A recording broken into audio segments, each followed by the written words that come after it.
Labadiena. Radviliškyje verslo diena organizuojama nuo 2005 metų. Mero padėkos ženklu apdovanotas Sigitas Krivickas, individualios įmonės Fasma vadovas. Radviliškio rajono savivaldybės ženklelis už nuopelnus savivaldai įteiktas Pranui Balckui. Turbūt ne tik Radviliškio savivaldybė, bet ir visom savivaldybėm. Nes nuo to, kad turi daugiau verslininkų, to surinkia gyventojų pajamų mokesčio daugiau. Tuo žmonių daugiau turi darbo, mažiau kreipiasi dėl pašalpų ar kompensacijų. Visa tai yra tarpusavy susiję. Kuo geriau žmonės gyvena, labiau pasiturinčiai, tuo valdžiai nuo to tik geriau, nes mažiau skundų. Tai ar šiandien galite pasidžiaugti esamą situaciją verslo srityje? Aišku, visada norisi geresnio. Galėtų būti daugiau, galbūt stambesnių, bet tikrai džiaugiamės tais, kuriais turim. Juos mylim ir gerbim. O naujai atsirandantys verslininkai, kaip su tais naujais, galbūt drąsėjatės dėl to žmonių? Be abejo, buvusi praėjusi krizė iš tikrųjų galbūt juos truputėlį pristabdė dėl investicijų, dėl naujovių įdiegimo, bet manau viskas su laiku nusistovės ir turėsim naujų verslų. Šitose apdovanojimuose jūs stengiatės kasmet visus verslininkus apdovanoti ir yra tokių, kurie galbūt eilę metų vis gauna apdovanojimą? Paprastai nesikartoja, gal vienas kitas. Įteikėmės ir mero padėkos ženklą, yra komisija, kuri nusprendžia, kuris verslininkas to vertas.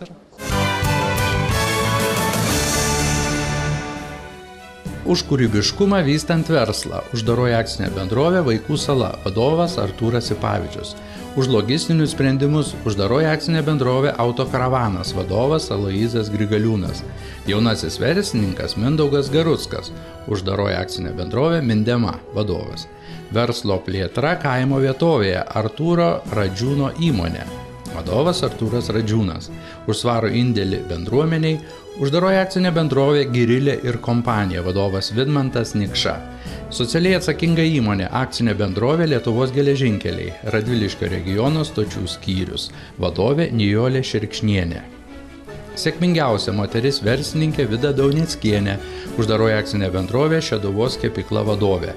Už Radviliškio vardo garsinimą uždaroji akcinė bendrovė Smuklė Žarija, vadovas Vidmantas Mikutis. Už naujas verslo idėjas uždaroji akcinė bendrovė Baisogalos bioenergija, vadovas Vytautas Praninskas. Už metų verslo plėtrą uždaroji akcinė bendrovė Žaibas, vadovas Vidutis Lakštinis. Labas vakaras, gerbiami Seimo nariai, mėly Radviliškio krašto verslininkai. Kaip ir kiekvienais metais, taip ir šiemet susirinkome pagerbti, pabūti kartu, pasidalinti savo mintimis ir idėjomis su verslo žmonėmis. Verslo žmonės tai tie, kurie savo idėjomis, savo svajonėmis, savo galimybėmis kuria gerovę ne tik savo šeimai, savo artimiesiems, bet kuria gerovę ir tiems žmonėms, kurie pas juos dirba, kuria gerovę visam rajonui ar dar platesniam regionui.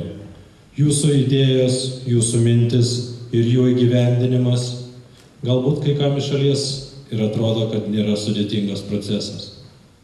Bet kaip ir kiekvieno žmogaus gyvenime, taip ir versle būna ir sunkesnių dienų, būna galbūt ir noro visą tai mesti, palikti ir ieškoti kažko naujo. Bet žinant jūsų emocinį pranašumą, žinant tai, kad jūs esat užsispyrę ir siekėt savo tikslų, jūs visą tai pergyvenat ir žengiat vis į priekį ir į priekį. Tad ir linkiu jums kuo geresnių idėjų, kuo daugiau ir įvairesnių darbų, kad tie darbai džiugintų ne tik jūsų, bet ir aplinkinių širdį. Taip pat šiandien noriu padėkoti jums, tiek visų mūsų rajono gyventojų, tiek savivaldos vardu už jūsų paramą paramą atskiroms šeimoms, paramą atskiriems projektams, už paramą įvairių švenčių ir renginių metu. Sėkmės jums, sveikatos ir stiprybės.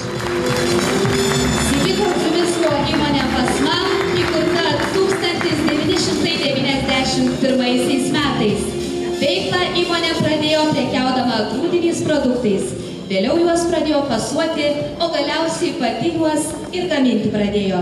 Produkcijos asortimentą sudaro apie 40 skirtingų rūšių gaminių. Reguliarios investicijos į gamybos modernizavimą leidžia nuolat gerinti įmonės gaminamos produkcijos kokybę, o nauji įrengimai leidžia plėsti gaminių asortimentą. Didėjant gamybos apimčiai, įmonė kasmet atranda vis naujas rinkas, kuriuose realizuoja savo produkciją. Įmonė stebi vartotoją ir siekia patenkinti jo poreikius. Įmonė įkurta 91 metais, spalio 1 dieną. Šiai dienai dirbame sėkmingai. Čia švelniai, ar čia jau... Ar čia galima pasigirti? Nežinau, girtis gal mes nelabai mėgėjai, bet esmė yra, kad džiaugiamės nudirbtais darbais, įsisavintais projektais europiniais ir žengiam toliau į priekį. Paminėjote europinius projektus. Kaip tai buvo, kaip tai vyko, ta pagalba buvo reikalinga, būtina? Laiku ir vietai, gal taip pasakyčiau, todėl kad mes turėjom seną elevatorių, būtent ta mūsų veikla perdirbime vystėsi toliau, matėme, kad elevatoriai jau maži, nuomavomės visoje Lietuvoje elevatorių paslaugas, tai būtent įgyvendinę šį projektą mes paprasčiausiai atsisakėm visų tų paslaugų kitų elevatorių ir visus grūdus dabar sugebam pilti pas save vietoje ir tvarkytis šeimininkiškai. Jūs labai gražiai apibūdinot savo produkciją. Ne visi žmonės, kurie domisi, gal prabėgtumėt bent pagrindinius kažkokias kryptis.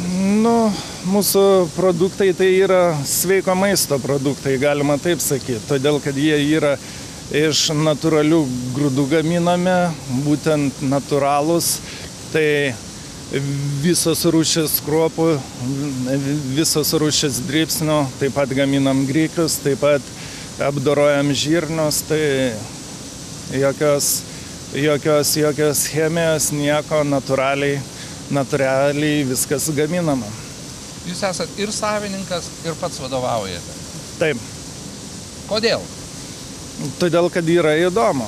Paprasčiausiai, jeigu būtų neįdomu, tikriausiai ir to verslo nebūtų, nes, paprasčiausia tas, kaip yra sakoma, veža. Paprasčiausia, kad įdomus yra visi procesai. Aš asmeniškai nesu nieko baigęs iš žemės ūkio, tai automatiškai būtent tas gyvenimiškas universitetas ir veda į priekį. Truputėlį praplėskime europinius pinigus. Kaip tai buvo, lengva buvo padaryti, kaip tai įvyko, senai, nesenai? Mes projektą šitą pradėjom prieš tikriausiai kokius 4 metus. Pirmiausia, mums buvo aktualiausia džiovykla, čia ir stovi, nes neturėjom pajėgumų tokiem kiekiam džiovinti, tai pirmą etapą būtent padarėm su džiovyklą, įsigijom suomišką antidžiovyklą, kuri džiovina į valandą 40 tonų. Ir jinai labai mums tiko laiku ir vietoje. Ir būtent mes su ją jau dirbam 3 metus. Po to įgyvendinę tą etapą iškart perėjom prie talpų ir prie transportavimo. Antrame etape mes pastatėm vieną talpą, 5000 tonų talpa grūdams. Ir ir susitvarkėm transportavimo našumu 100 tonų į valandą. Tai jau mums vėl davė tam tikro peno, vėl viską suaktyvinti savo veikloje. O trečias etapas buvo būtent dar 2 džiovyklas. Tai būtent mes šiai dienai papildomai pasistatėm 15 tonų talpų džiovyklų ir būtent, tai yra, atsiprašau, mes pastatėm 15 tonų talpos grūdam laikyti ir būtent šią nuostabią džiovyklą. Ir dar. Verslių žmonių Lietuvoje, jo labiau radvilišky, nėra daug. Pas jūs dirba žmonės radviliškiečiai, ar galima taip sakyti? Taip, galima sakyti, kad radviliškiečiai ir iš kaimų važinėja į darbą, randame mes žmonių, vietinių. Nu ir dabar, kai pasakytumėt kreipinį į žmonės, kurie liktai norėtųsi, liktai bijo užsiimti verslu, kokias savybės turi turėti žmogus kaip jūs? Pirmiausia, norą, degti energiją, optimizmo šiek tiek, realumo ir darbo, ir kad lydėtų sėkmė. Individualios įmonės Sanko Vita vadovas. Pranas Balskus 1994 metais įkūrė individualią įmonę, užsiimančią didmeninę ir mažmeninę prekybą veterinariniais vaistais. Visoje šalyje dirba 12 šios įmonės veterinarinių vaistinių. Nuo 2006 metų įmonė praplėtė verslo veiklas, apėmė geodezijos, nekilnojamo turto, pastatų projektavimo sritis. Į aktyvią politinę ir savivaldos veiklą Pranas Balskus įsijungė 2000 metais.